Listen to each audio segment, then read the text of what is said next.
Okay guys, mayong hapon ka na tong tanan no. Together with us our driver and owner of this brand new Suzuki Celerio. Suzuki Celerio. So first time nako makasakay ani nga sakyanan no og hinaot nga magkanunay paghapon. So ansay plano na to sa atong break-in ani sir?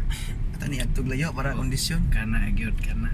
So na atong mga pasahero dia sa likod na ay gidala nga bata no. Si Junil. So padulong mi karon mga higala sa Lighthouse Gaisano Mall kay dito na mo i-celebrate ang Thanksgiving sa Hillside Assembly of God Church. Pila na katuig ma'am? 22nd. So 22nd nga Thanksgiving unsay masulti nimo sa kaayo sa Ginoo? God is great and God is so faithful.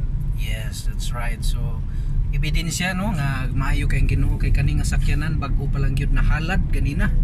Grabe kayo, maayo ginang espiritu bitaw nga mo-submit sa pag halad gyud bitaw sa mga property nga gakadawatan kay naagi diha ang panalipod sa Ginoo kanunay. Sir, maayo kayo sir kay imo gyud gi-honor ang Ginoo sa tanang panahon sir. Always.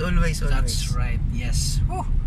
So ato lang yung dili na to kalimtan nga sa tanang panahon i-acknowledge nato ang Ginoo mga higala kay mas maayo ginang makapaniguro kita sa atong kinabuhi gyud na naakanunay ang Ginoo sa tanang property everything timan-an ginato we are just managers lang gyud ga-manage lang kita sa mga blessings nga gihatag sa Ginoo kay ang Ginoo ang tinud nga owner sa mao nga mga blessings. So gutom na gid kayo mi wa mi pamahaw gituyo ginamo na Lagi ako po. para di ta magansi sa itulyukan kay ang itulyukan may gala na kinahanglan na siya technique para nga di ka magmahay nga mukaon ka nga dapat ang lighthouse ang magansi gyud dili ang naghatag sa 300 ang magansi.